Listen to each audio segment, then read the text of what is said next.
Maranathaa gaggeessitoonni akkasumas keessummoonni sagantaa guyyaa irraa jiru sagantaa addaa kanarratti nu gidduutti argamtanii hojii waaqayyoo hojjechaas kan jirtan walii wajjiniin dabarsaa kan jirtan hunduma keessaniif nagaan gooftaadhaa habaayyatu akkam jirtu hunduu jajjabaattu gooftaa fayyinaa keessatti deemsa karaa tsiyoon irra kan jirtan ijoollee waaqayyoo hundumtuu nagaadha miti. Ani waaqayyoo isa jiraataa solfina qabeessaaf galanni guddaan ta'uu nagaa kootii waaqayyoo jireenya koo maatii koo hojii koo hundumaa eegee geggeessaa irraa naga'eera. Obboleessa keessan tajaajilaa keessan eebbaa barraati. Egaa yeroo baay'ee gabaabaa ta'eef immoo walii wajjiniin sagalee waaqayyoo dhaggeeffannaa jedheetan dhufee jira. Waaqayyoo nu barsiisaa nu geggeessaa waaqayyoo isa dubbachuu danda'u barsiisuu danda'u abbaa keenya walii wajjiniin waamne gara dubbii waaqayyoo gabaabinaan guyyaa irraa walii wajjin ilaallutti darba. Bara hamma bara baraatti ulfaataaf kabajamaa sodaatamaa kan taate waaqayyoo keenyaa garaan keenya guddaa sitti gammada sittis boqonnaa geggeessaa guddaa gargaarsa guddaa araara guddaa nu gooteettaa tolli kee araarri kee ayyaanni kee daangaaf daarii hin qabu. Hundi keenya siin jiraanne irra geenye sababii ati jiraadhaa jettee jireenya nuuf laatteef jiraatoodha. Kufaatii keenya badiisa keenya dadhabina keenya salphina keenya kan gaadhu diinni keenya qullaatti hafeera. Garuu sababii ati waaqayyo gooftaa maccaa gara keenya taateef dabarree jiraannee as geenyerra maqaa gooftaa maqaa Yesuusiin bara baraan galanniif ulfinni siif haa ta'u. Hojii seexanaa, hojii dukkanaa, hojii amajaajii, hojii salphinaa diiddeetta. Karaatti sanbifteetta. Akkaataa itti diinni keenya socho'uuf yaalu hundumaa harkaa rukutteetta. Balbalanni banadheera jedhee yaade hundumaa irratti cufteetta. Nuuf immoo balbala cufamaadha jedhamee karaa dabarsinee nuuf banteetta. Lafa onaa lafa burqaan tokko hin jirre gogiidhaan namni baay'een gaggabu keessaa burqitu nuuf baafteetta. Jireenya nuuf laatteetta. Nagaa nuuf laatteetta. Amma cabaniiru salphataniiru kana booddee hin jiran as gahanii dhaabbatu seenaan ishee asitti hafa tunuun jedhamu. Ati waaqayyo garuu tarkaanfii gurguddaa diinonni keenya nu duukaa deemuu hin dandeenye nu fudhachiiste. Gar fuulduraatti akka deemnu akka tarkaanfannu akka caallu akka moonu goote. Maqaa gooftaa keenya fayyisaa keenya Yesuus Kiristoos nama Naazreetiin bara hamma bara baraatti ulfaadhu. Kabajamii galateeffamii teessoon kee galata lakkaamuuf tilmaamamuu hin dandeenyeen kan guute haa ta'u. Araara kee hundumaaf, ayyaana kee hundumaaf, dinqisiisaa barruu kee hundumaaf galanni galata irratti ulfinni ulfina irratti Kiristoos Iyyasuusin siif haa ta'u. Kanaa yeroo jennu hunduma isaa bira geenye dubbannaan miti. Hamma deenu, hamma beenu, hamma jechuu dandeenyu siin jennaa ol jedhi. Cubbuu qabnu immoo, mudaa qabnu immoo, daddarbaa qabnu immoo, hirmii jireenya keenya keessa jiru immoo, hafuura kee qulqulluu bakka kan dhoowwatu immoo, surraaf ayyaanni kee nu keessatti akka hin mooneef keessa keenya immoo kan buufate cubbuun dadhabbiin hundumtuu dhiiga isa qulqulluu dhiiga hoolaa Faasikaatiin raawwatee hunda keenya keessaa kan dhangala'e haa ta'u.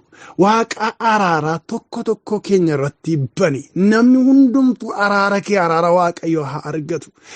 Amma yeroo si waaqeffannu kanatti yaa waaqayyo araarri hunda keenyaaf haa ta'u.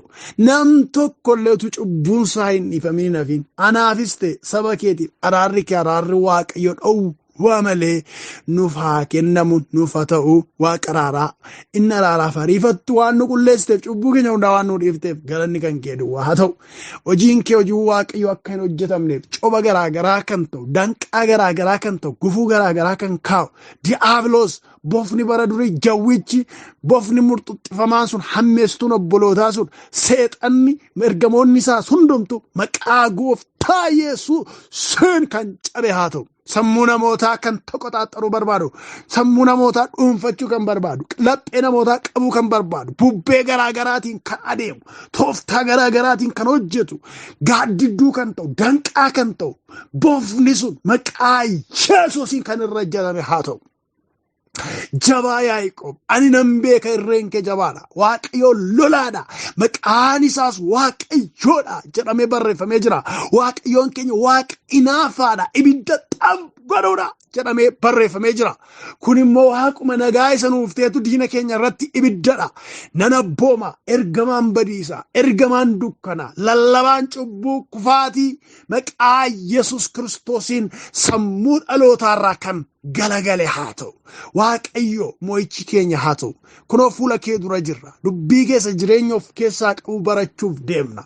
Guyyaa kana yaa Waaqayyo fuula kee irraa waan hedduu barbaanna. Dubbii kee barbaanna. Namootatu hojiidhaaf adda baastee nuuf laattu, adda baastee kan nutti agarsiiftu si barbaanna.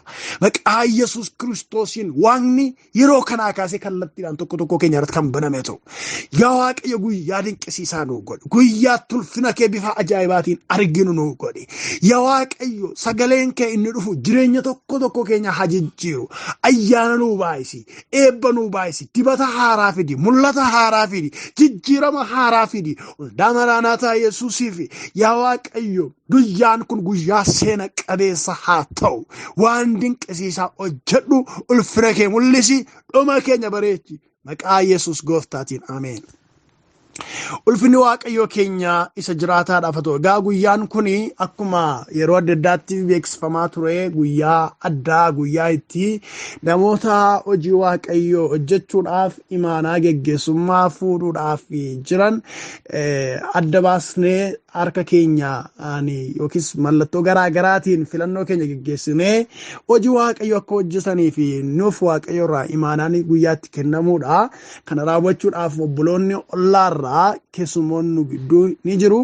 Waaqayyo Gooftaan haa ulfaatu.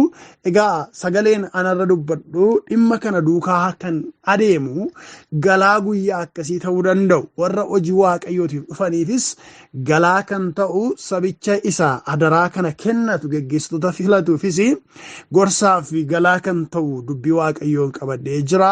Qalbii banamaadhaani na hordofaa. Geggeessaan kan milkaa'u jedha mata dureen koo gaalee rarraadha jecha rarree jirudha. Jechoota rarraanii jiranidha.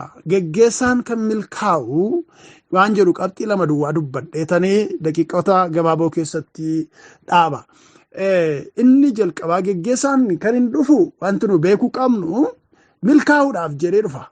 Hojii Waaqayyoo keessatti ani bara akkasii onlaayinii kanarraati jaarsa waldaan ture, koreen ture, eegdota mana qulqullummaan ture, hojii hafuuraan hojjechaa ture, tajaajilaan ture jedhanii himachuu osoo hin taane gaafa dhufan hojii Waaqayyoo hojii milkaate hojii jalqabu hojjechuu maaf dhufu. Hunduu kana barbaada. Kan waamaman kan filamanis inni koreedha jedhanii haasa'u miti. Maqaan kun geggeessaa ta'uu jechuun akka jecha macaafa qulqulluutti jecha olaanaa miti. Jecha aangoo yookiis taayitaa ta'ee himatamu miti. Yeroo geggeessaa ta'an namoota kan biroodhaa gadi akka ta'anitti kan itti ilaalamudha. Addunyaa hafuuraa keessatti yookiis immoo hiika macaafa qulqulluutiin geggeessaan servaantihuudidha. Kan gadi jedhee miilla dhiquudha. Kan gadi warra kaaniin narra caaltu jedhee ati taa'i nyaadhu ani immoo siifan ergama. Isin miilla walirraa dhaqadhaa ati taa'a nyaadhaa gammada ani immoo fiigas fiigeen sin keessummeessa. Akka jechuutti servaantihuud liidarship gaafa jennu jechuudha. Kana immoo Yesuus irraa kan arginedha. Kanaaf yeroo gara geggeessummaatti dhufe abaluu jennu nu caale gubbaa sana taa'e warra kaan gararraa taa'e mataa waldaa kiristiyaanaa ta'e jechuu miti. Mataa waldaa kiristiyaanaa jaarsa waldaa geggeessitoota osoo hin taane Yesuus Kiristoos ofiisaadha. Kanaaf nuyi hundi keenya qaamadha. Qaama hamma taanee jirrutti immoo hojii hojjechuudhaafidha kan dhufnu malee gararraa ta'uudhaaf miti. Kanaaf yeroo hojii tokkoof waamamnu immoo hundi keenya successful ta'uu dhiisuu keenyatu ilaalama. Milkaa'e moo abaluu milkoofne isa jedhutu safaramaa isatu madaalama. Kanaaf yeroo gara hojii Waaqayyootti dhufnu yoo maal ta'etu geggeessaan tokko milkaa'uu danda'a, yoo akkamittiin hojjenne milkaa'uu dandeenya waan jedhu ilaaluun keenya gaariidha. Inni jalqabaaf inni ijoon dubbiin dachaa Waaqayyo isaa wajjin yookaan ishee wajjiniin jiraachuudha. Kanatu milkeessuu danda'a geggeessaa tokko. Geggeessaa mana Waaqayyoo geggeessuudhaaf dhufu, geggeessituu mana Waaqayyoo geggeessuudhaaf waamamtu, jaarsa waldaa koree maal ta'uu danda'a. Nama dhufu tokko kan milkeessu Waaqayyo yoo wajjin jiraateedha kan inni successful ta'u. Successful leadershipiin kan inni dhufu keessumaa spiritual leadership keessatti geggeessaa hafuuraa keessatti Waaqayyo irraa adda baanee waa tokko gochuun hin danda'amu. Isin damee ani jirma isaatii, isin immoo dameedha, muki wayinichi anadha. isin damootadhaa jedheetu anatti qabattanii yoo jiraattan duwwaadha kan isin milkaa'uu dandeessanii anarraa gargar baatanii waa godhachuu hin dandeessanii Yesuus ofii isaatiin dubbateera. Geggeessaan yoonnaa Waaqayyo wajjiniin jiraateedha kan inni milkaa'uu danda'u. Kan inni geggeessu hojii Waaqayyoo geggeessa, saba Waaqayyoo geggeessa. Kanaaf abbicha isaa abbaa hojii ta'e hoogganaa olaanaa isa ta'e wajjiniin waliigalee hamma hin deemnetti milkaa'ina wanti jedhamu hin jiru. Kanaachi bara isaa yookiis bara ishee kisaaraadhaan fixuu, gungummiidhaan fixuu, madeessuudhaan fixuu, waraanuudhaan fixuu malee milkaa'ina fiduu hin danda'u, hin dandeessu yoo Waaqayyo wajjiniin jiraan. Sagalee Waaqayyoo keessaa yoo dubbifanne Iyyaasuu boqonnaa 1:17 dubbii Waaqayyo akkasidha. Waaqayyo gooftaan kee Musee wajjiniin akkuma ture si wajjinis immoo haa ta'u duwwaa malee akkuma Museedhaa fi wanta hundumaatti abboomamne siifis hin abboomamnaa jedhan sabichi. Sabatu akkas jedhee Iyyaasuutti dubbata. Iyyaasuun Musee edda imaanaa hojii waangeelaa itti kenne edda Waaqayyoodhaa wajjin mari'atee ilaa kana geggeessaan keessan jedhee edda Museen gorsee jabaadhu ija jabaadhu waan hundumaatti dubbii Waaqayyo gooftaa keerraati gara bitaatti yookiis gara mirgaatti utuu hin jallatiin seera Waaqayyoo kee duukaa adeemi isa dhagaye isaaf jiraadhu jedhee edda Museen gorsee geggeessummaa ofii isaatii immoo edda Museen xumure Iyyaasuun gaafanni saba geggeessuudhaaf ka'ee orienteeshinii tokko tokko sabaaf kennuutti ka'u sabni jecha nama dubbise kana ittiin jedhan. Yaa Iyyaasuu waa tokko duwwaa sirraa barbaanna siif abboomamuudhaaf. Yaa Iyyaasuu waa tokko duwwaa sirraatii irgixanyaa ta'uu barbaanna mirkaneeffachuu barbaanna siif abboomamuudhaaf. Innis maalidha yoo jettee Waaqayyoon gooftaan inni Museedhaa wajjin ture akkuma Museedhaa wajjin ture sanatti si wajjiniin ta'urraa kan hafe nuni karaa hundumaatiin akkuma Museedhaaf abboomamaa turretti siifis abboomamna. Garuu waa tokko hin dagatiin Waaqayyo si wajjin jiraachuu qabaattiin jedhe sabichi. Laalame saba hubataa, saba bilchaataa, saba geggeessaa akkamii barbaadu. Geggeessaa ija qabu, geggeessaa milkaa'uu danda'u kan barbaadu sabni akkasidha. Waanuma barbaadde yoo ta'e ati lammii keenya waan taateef siif abboomamna carraan baga si qaqqabe malee hin jenne sabichi. Lammii keenya taanaan maal nu dhibe ati kan keenya baqqaa siifoon abboomamna waan fedhe iyyuu nu godhi malee hin jenneen waa tokko sirraa barbaanna yaa Iyyaasu. Itti fufnee siif abboomamuudhaaf waan hundumaatti lola dhaqaa yoo ta'e itti dhannee loluudhaaf. Yooti qonnaa qotaa itti dhannee qotuudhaaf horii tiksaa yoo jette horii tiksuudhaaf galaana kana lixaa yoo ta'e linnee ce'uudhaaf gamatti dhaqaati biyya lolaa mirgaan biyyaa deebisaa biyyaaf falmaa yoo ta'e dhannee falmuudhaaf waa sirraa barbaanna. Innis maalidhaa Waaqayyo gooftaan si wajjin jiraachuutu irra jiraata. Gaafa sana immoo tole jennee siif bulla akkati jetteetti sochoonaa jedhan. Kanaaf Iyyaasuun yeroo hundumaa bara geggeessaa ture keessatti dhimma kana ulaagaa sabichi jala muree itti kennateedha waan ta'eef jijjiiruu hin dandeenye. Irraachi goreas goruu hin danda'u. Waan godhu hundumaatti Waaqayyo wajjin jirta. Waaqayyo na geggeessita. Bahee loluu mee aduu kana naa dhaabi. Aduu na dhaabattu lola kootu hin xumuramne. Ji'a achirraan naa ibsisi. Isheenis dhaabattee ifa ishee ibsitu. Aduunis hojii isheetti fuftu lama ta'anii waa hojjetan irra taraa hojjechuun hin jiru jedhee Waaqayyoon mari'atee lola gurguddaa geggeessaa ture. Kanaaf nama Waaqayyo wajjiniin mari'atee Waaqayyoodhaa wajjiniin dubbatee laga Yordaanosiin ce'ee diinota lolee magaalaa Yerikoo lafaan dha'ee mandaraa Aayin barbadeessee warra Geebiyaa gidduu darbee mootota Amoorota hundumaa injifachaa nama deeme kan inni ta'e icciitiinsaa sababii Waaqayyo itti fufeesaa wajjin ta'eefidha. Yeroo tokko Waaqayyo irraa adda bahuudhaan yaada namoota duwwaatti hirkachuudhaan gaafa murtoo murteesse saba Israa'el keessatti dogoggora hojjetee hafe. Waanuma namoonni haalonni naannoo isaatii ta'an duwwaadhaan mirkaneeffatee Waaqayyo wanti kun dhuguma si biraati jedhetu Waaqayyoon hin mari'atiin murtoonni murteesse isa miidhe. Innis maanni warri Geebiyaa akka waan fagoodhaa dhufaniitti asuma ollaadhaa kaa'anii waan moofaa uffatanii galaa moofaa baatanii gara isaa dhaqanii nu biyya fagoodhaa dhufnee si wajjin nagaa buusuu dhufnee si wajjin jiraachuu barbaannadhanii gaafa biyya keenyaa kaane galaan keenya kun ho'aa ture garuu karaarra waan turreef karaa irratti nurkatti dulloome jedhanii fakkeessanii galaa isaaniirraa sabaaf kennanii Iyyaasuunis kakuutti isaanii wajjin walii gale. Achi galagalee akka kaleessa aduu dhaabee beeku. Achi galagalee akka kaleessa laga Yordaanosiin luboota wajjin ta'ee hiree beeku. Waaqayyo jarri kun dhuguma fagoodhaa dhufaniitu hin jedhin haaluma laalee murteesse. Guyyaa sanayyuu guboo diinaa Israa'el keessatti hambisee hafe.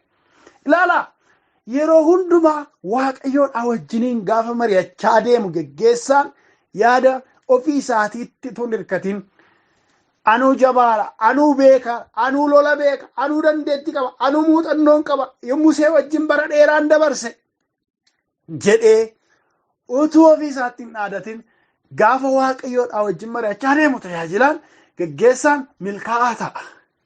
Geggeessummaan harkatti hin badu, hojiin harkatti hin badu, ittiin bitaachuu ijoollee waaqayyoo. Galanni waaqayyoo keenyaaf haa ta'u. Kanaaf milkaa'uudhaaf ijoollee waaqayyoo irraa imaanaa fuudhuudhaaf imaanaan hojii hafuuraa xinnaaf guddaa hin qabu. Tarii sababii onlaayinii ta'eef sababii waanuma namni qaamaan waliin agarreef qobaama keessa mana tokko keessa teessanii sababii sagalee waraabdanii hojii salphaa isinitti fakkaachuu danda'a. Hojii namatti dhuftan garuu hojii saba waaqayyoo tajaajiluu saba waaqayyoof imaanaa fuutanii kadhachuu fi gorsuu rakkina keessatti bira dhaabbachuuti. Hojii guddaa jechuudha. Hojii mootummaa waaqayyooti jechuudha. Hojii kana galmaan ga'uuf furmaataan fiixaan baasuudhaaf maaltu na barbaachisa akkamitti yoon hojjedheen hojii milkaa'aa hojjechuu danda'a jettanii akkasii yaaddan naman. Kanaafis kadhannaa yeroo bal'aa fudhattanii kadhattanii of qopheessaa akkasiin turtan nan beeka. Egaa isheen irra isinitti dubbadhu kun galaa yeroo dheeraa isiniif taati. Kan isin milkaa'uu dandeessan, kan isin geggeessummaa milkaa'e geggeessuu dandeessanii yoo maal ta'eedha yoonnaa waaqayyoon abbaan hojjechaa isinii wajjin jiraateedha. Yeroo isin dubbattan dubbii keessan yoo mi'eesse, yeroo isin dubbattan dubbii keessan isa dhaga'utti yoo urgeesse, yeroo isin dubbattan dubbii keessan laphee isa dhaga'u yoo ittiin cabse, yeroo isin kadhattan kadhannaa keessan yoo dhaga'e, yeroo isin diinaan loltan moo'icha yoo isinii kenne, yeroo isin karaa deemtan yoo isin miilla keessan milkeesse, yeroo isin hojii hojjettan harka keessan yoo tolche, si wajjinan jira mucaako jabaadhoo isiniin jedhe hojii milkaa'aa hojjettanii dabartu. Faallaa isaa immoo yoo waaqayyo isinii wajjin hin jiraanne nan tolcha jettanii balleessitu, nan sirreessa jettanii balleessitu, nan qajeelchattanii cabsitu, nan fayyisattanii madeessitu, kana bara keessan guungummiidhumaan abdii kutannaadhumaan isin duraa deema. Kanaaf yeroo hundumaa yeroo hojii waaqayyoo kana hojjechuudhaaf dhaabbattan waaqayyo na wajjin jirtaa dhaqee deemu loluu akka Daawit fa'aa jechuudha. Daawit diina fuula koo dura jiru kana dhaqee lolaa na wajjin taataa moo'icha naa laattaa jedhee waaqayyoodhaa konfirmeeshinii fudhatee manaa ba'a. Gaafa waaqayyo dhaqee lolisii wajjinan jiraadhu dhaqee malolee gala. Gaafa waaqayyo amma kallattiin diinatti hin dhaqiin karaa garasii naanna'e itti kottu yoo jedhu kallattii waaqootti agarsiiseen gaafa deemu mo'atee gala. Icciitiin isaa hiddaa inni tokkosu, bodee inni darbatu, furuursaa inni darbatu, bodee diinoon loltoonni isaa qabatan utuu hin taane icciitiin milkaa'inaaf mo'icha isaatii waaqayyo isaa wajjin jiraachuu isaadha. Kanaaf ijoollee waaqayyo isinis hojii geggeessummaa hojjettan isa kamirratti iyyuu waaqayyo isinii wajjin jiraachuu isaa mirkaneeffadhaa yoos milkaa'uu dandeessu. Qabxiin lammaffaan irratti dubbadhu ogummaa waaqayyootti hirkachuudha. Hojii hojjetamu kanaaf ani waldaa kiristaanaa keessatti dhaladhee guddadhe. Bara koo guutuu mana waaqayyoo keessan ture. Geggeessaa kana caalu yoo geggeessaan ture. Magaalaa kana caaltu keettu geggeessituu geggeessaan ture. Jechuu osoo hin taane yeroo kamiyyuu ajandaa kamirrattiyyuu murtoo kamirrattiyyuu tarkaanfii fudhattan kamirrattiyyuu ogummaa waaqayyootti hirkachuudhaan milkaa'uu dandeessu. Hojiin geggeessummaa hojii murtoon itti kennamuudha. Decision making gida leadership Decision making is a mandatory. Jar hojii geggeessummaa geggeessan kan keetiyyuu akkaataan itti murtoo murteessinu jijjiirama fida. Murtoon geggeessaan murteessu guddina waldaa tokkoof guddina saba tokkoof murteessaadha. Kanaaf icciitiin ittiin murtoo murteessan immoo ogummaa mataa ofiirraa dhufa yoo ta'e, miirarraa dhufa yoo ta'e, aariirraa nama laalanii ollaa laalanii godhama yoo ta'e, fira laalanii hiriyaa dhaggeeffatanii godhama yoo ta'e, milkaa'inni hin jiru. Balleessuu ta'a, diiguu ta'a, miidhuu ta'a, cabsuu ta'a, gargar baasuu ta'a. Yoo ogummaa waaqayyoo irratti hirkatanii godhan garuu yeroo hundumaa decision yookiis murtoo qajeelaa murteessuutu dhufa. Gaafa sana immoo milkaa'inatu ta'a. Sagalee waaqayyoo keessaati qabxii kana jalatti kutaan dubbifannu macaafa moototaa isa duraa boqonnaa 3 lakkoofsa 5 irraa kaaseen dubbisaa daddarbeen dubbisa. Akkasidha. Waaqayyo achitti halkan abjuudhaan Solomoon mootichatti mul'atee waan akkan siif kennuuf barbaaddu ana kadhadhu jedheen. Solomoon deebisee abbaan koo Daawitii fuula kee duraa amanamummaa fi qajeelummaadhaan gara tolinaanis waan deddeebi'ee fi garbicha kee kanatti gaarummaa guddaa agarsiifteetta. Gaarummaa guddaa kanas isaaf eegdee ilma iddoo isaa bu'ee bara kana teessoo isaa irra taa'u kenniteef. Yaa Waaqayyo gooftaa ko, ani garbichi kee iddoo abbaa koo Daawit mootii akkan ta'u gooteetta. Ani garuu ijoolleedha. Attamitti akkan bulchus hin beeku. Ani garbichi kee saba kee warra ati fo'attee dhuunfaa kee godhatte saba baay'ee guddaa isa baay'inni isaa irraa kan ka'e lakkaa'amuu hin dandeenye gidduun jira. Kanaafis saba keetiif firdii qajeelaa kennuudhaafi hafaaf gaarii gargar baasee akkan beekuu fi yaada hubataa ana garbicha keetiif kenni. Kanaa achi saba kee saba guddaa kanaa eenyutu bulchuu danda'a jedhe. Lakkoofsa 12 darbee yoon dubbisa amma 9 dubbiseera. 12 akkasidha. Kunoo ani wanta ati na kadhatte siif nan godha. Ani ogummaa fi hubannaa namni kanaan dura argatee hin beekne yookiis si'achi argachuu hin dandeenye siif nan kennaadha. Ameen. Galanni Waaqayyoo haa ta'u. Solomoonidha. Iddoo kanatti Waaqayyootu carraa wayii kenneef waan akkan sii godhu barbaaddu na kadhadhu jedheen abjuudhaa itti dhufe. Gaafa carraa kana argatu Solomoon qabeenya gurguddaa na barbaachisa. Moo'icha gurguddaa addunyaa irratti mootii guddaa ta'uun barbaada.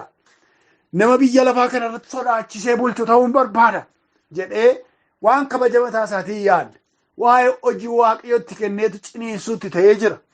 Maal godheen geggeessaan ijoolleedha. Sabichi bal'aadha. Ani akkamitti akka geggeessan hin beeku. Ati immoo kakuu kee Daawitiif eegde sana isa yaada kee sana waadaa kee sana raawwattee fi akka gaarummaa keetitti teessoo isaarra akkan taa'u goote. Ani maanaa guddaa kanaaf saba guddaa kanaaf hojjechuudhaaf hin danda'u hin beekuuti hubataa qalbii hubataa naa kenni ogeessa na godhe jedhee Waaqayyoon gaafate. Kadhannaa inni Waaqayyoon gaafate kanatti Waaqayyoon hin gammade. Waan inni jedhe kana caalaatti takkaa kan namni argatee hin beekne gar fuulduraatu kan hin arganne ogummaa hubannaa siif kennan. Tuuftanii yoo dubbiftanii maal jedha? Ati qabeenyaa nan gaafanne, ati maqaa guddaa nan gaafanne, garuu ani addunyaa kana irratti guddaan si godha. Ayidee Waaqayyo waadaa galee fi akkuma jedhees raawwate. Laalaa ijoollee Waaqayyo. Hojii Waaqayyo hojjechuudhaaf, murtoo gaggaarii murteessuudhaaf, ogummaa Waaqayyoo irratti hirkachuu nu barbaachisa. Yeroo tokko yeroo hojii Waaqayyoo kana geggeessinu dubbii daa'illeemaa ta'etu nutti dhufa. Mataan miilli isaa qabuun kan nama rakkisutu nu mudata. Yoo murteessines miidhaa qaba. Yoo dhiisnes miidhaa qaba. Macaafni qulqulluun akkas jedha. Wanti nu mudate immoo kan biraadha. Aadaan akkas jedha. Wanti nu mudate immoo macaafa qulqulluu wajjin fookin faallaa ta'a. Garattis murteessinu yeroo dhabnutu dhufa. Maal goona kanaan? Harkaan murteessina jennee mee warri kana irratti walii galtan hammana jira. Warri hammana kan jettan immoo akkas jedhaa jennee yoo murteessine utuun jaallatiniini dhugaatuu laallu gannee deema. Kanaaf maal nu barbaachisa? Ogummaa Waaqayyoo irratti hirkachuu. Waaqayyo maal jetta kana irratti jedhanii ogummaa Waaqayyoo keessa namaa kaa'anii murteessuudha. Solomoon akkuma murtoo jalqabeeni ni yaadattu macaafa qulqulluu keessatti waa'ee dubartoota lamaa sana. Halkan utuu ciisanii lachuu ijoollee qabu isheen tokko mucaa ishee irra ciiftee ajjeeste. Isheen tokko mucaa ishee fayyaa hammattee rafaa turte. Haa ta'u malee isheen mucaa ishee ajjeeste dursitee kaatee akka mucaa ishee ajjeeste baafa bartu. Ishee kan ishee isa du'aa fuutee haadha ishee fayyaa hammattee jirtu jala keessee mucaa isa fayyaa ammoo ofii ishee jala keesse. Lafa kaatee lafa raftee kaatee gaafa laaltu mucaan ishee du'ee jira. Garuu mucaan du'ee jiru kan ishee miti. Isheen sun immoo lakkii inni du'aan kan keeti inni fayyaan kan kooti jette. Gaafa waliin murteessuu dadhaban murtuu isaa gaafa wallaalan Solomoon mooticha isa ogummaa Waaqayyoo irratti hirkatee jiru bira dhaqan. Rakkoo isaanii gaafa dhiyeeffatanii akkasii mucaa fayyaanii kan keeti isheen kunis kan kooteetti isheen sunis kan kooteetti. Abbaan dhugaa tokko garuu jira. Gaafa kana Solomoon aaduu naa fidaa jedhe. Maal gootannaan mucaa isa fayyaa kana baqasseen gargar baasee kennaa fedhe. Isheen garaan ishee da'ee sun mucaa ishee jalaa fudhatamte sun dhiisaa maalooti. Maal jennaan ishee sanaaf kennaa itti. Ishee markattan ilaalladhaa. Ishee markatti naafa guddatu dhiisaa itti gara haadha. Isheen mucaa ishee ajjeeste kan fayyaa fudhatte immoo sirriidhuma jette nuu baqassette. Isheefi sanaafis hin ta'in jette. Ilaalaa ogummaa kanaan Solomoon haadha mucaadha adda baase. Mucaa isa fayyaa fuudhanii haadha deebisan. Firdiin kun kan dhufe, bilchinni kun kan dhufe, kadhannaa Solomoon kadhate deebii Waaqayyoo deebise keessaati. Ogummaa Waaqayyoo irratti hirkachuu keessaati. Murtoowwan akkasiitiin waan walxaxaa akkasii yeroo namatti dhufu karaan ittiin keessa ba'uu danda'an ogummaa nama barbaachisa ijoollee Waaqayyoo. Barramma keessa jiraannu kun hammaachaa jira. Dhugaan dhiibamaa jira. Barsiisa adda addaa kaa'aa jira. Sobdoonni lafa qabachaa jiru. Yeroo akkasii keessa yoo hubannaaf ogummaan hin jiraanne saba Waaqayyoo fuunee allayyaatti naqna. Ofii keenyaas duukaa banna. Kanaaf warra hojii Waaqayyootiin dhuftan yeroo hundumaa ogummaa mataa keessanii irratti otoo hin taane ogummaa Waaqayyoo irratti hirkachuudhaan hojii Waaqayyoodhaa hojjechuudhaaf akka dhuftan sagalee Waaqayyoo kanaan isinan gorsa, isinan barsiisa, isinitti lallaba, isinin yaadachiisas. Sabnis waa'ee warra hojii Waaqayyoo kanaaf gara hojii Waaqayyoo kanaatti warra dhufaniif Waaqayyoon kana kadhachuufiin isinirra jiraata.